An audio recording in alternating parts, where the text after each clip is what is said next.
A short story written by Luke Travers.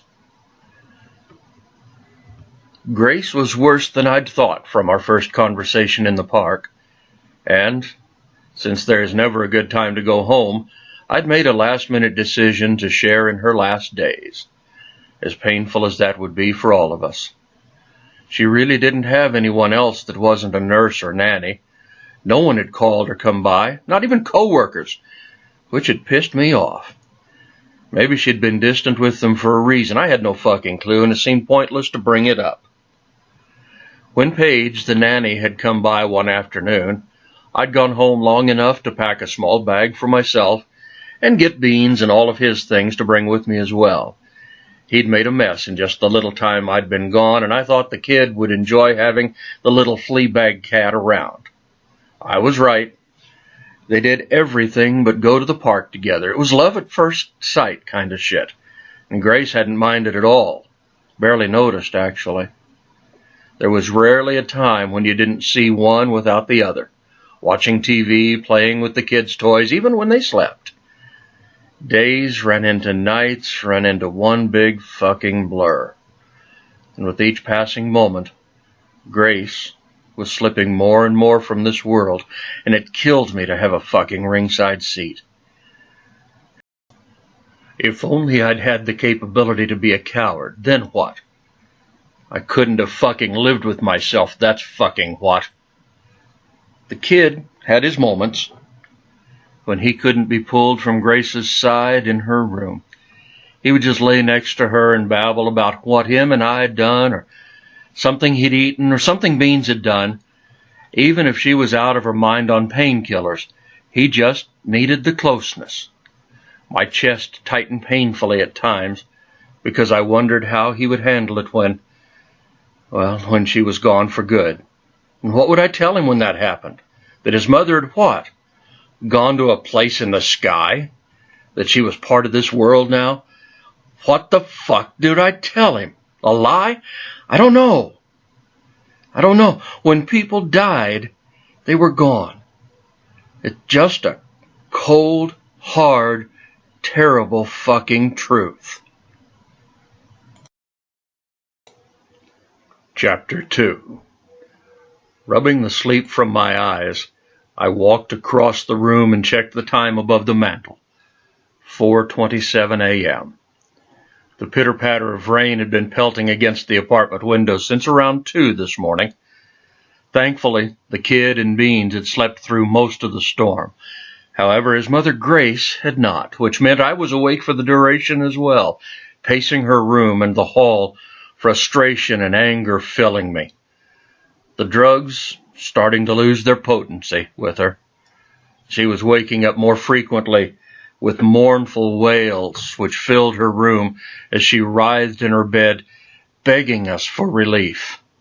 It was ripping out what was left of my dark, black fucking soul. When I demanded that the nurse give her more, she tried explaining to me that Grace was maxed out on what she could take. But I was in her face immediately demanding that whatever protocol she'd been following, let it be fucking damned. She could say I'd done it, but I wouldn't stand by while Grace cried out for help, and we stood there watching helplessly. I kept up, ever persistent, even punching a hole in the wall at one point until I got my way in it, and with the dose finally administered, Grace was plunged back into a comfortable oblivion again. After she was given that latest dose, the nurse left, promising to be back again mid to late morning, sooner if things changed. I locked the door behind her without the courtesy of a response, then looked at the clock once more, and knew I had about an hour before Connor woke. So I went to go sit in the chair in Grace's room. When I walked in, she was awake and staring blankly at me. "Grace?" She blinked, and a sad smile touched her face. I went over and sat next to her, my body causing the bed to dip, and I carefully placed my arms around her fragile body. "Please, Luke, please." I knew what she was asking. She'd asked before. I'd vehemently denied her. I couldn't I couldn't, and she knew deep down that I couldn't, but the pain was more than she could bear anymore. I'd said it more often than not. I was a selfish, heartless bastard. A soft sob racked her frame, and I held her closer, kissing the top of her head and telling her I was sorry. Gods, what a coward I was. It had not been much more than a week since we'd met in the park, and my life had been turned upside down and changed forever. I hadn't heard from Rachel in days either, and the number I'd been given for the jail had yet to return any of my fucking phone calls.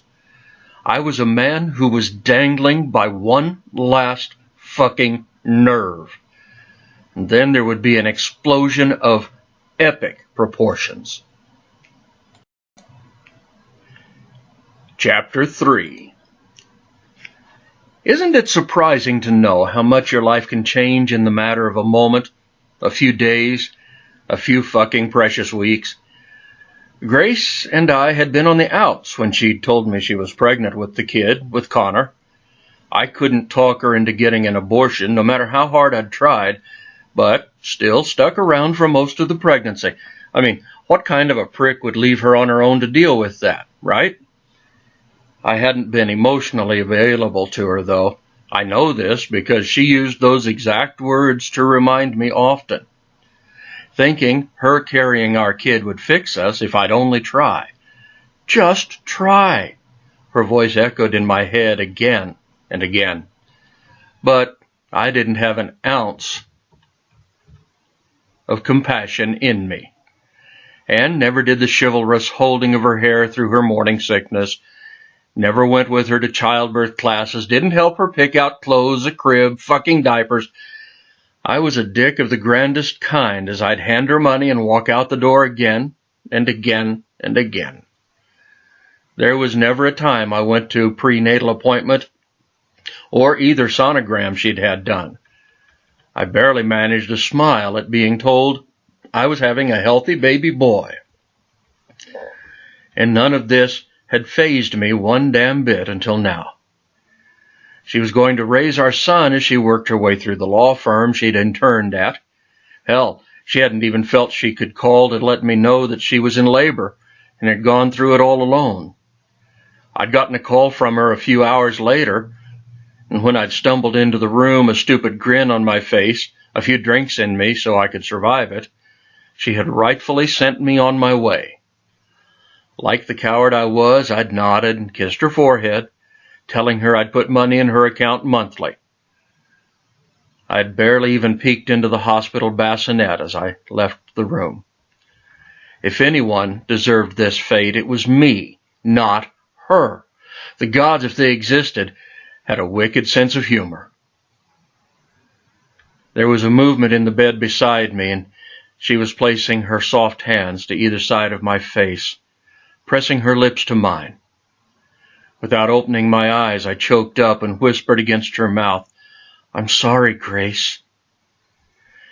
"You weren't ready, Luke. I forgave you long ago. Please, please, please love Connor with all that you have and tell him how much I loved him often. Be patient and kind with him, Luke. He doesn't understand any of this." With that, she laid back down beside me and curled against my body. Gentle hands shook me, and I grumbled against the disruption, pulling Grace closer to me.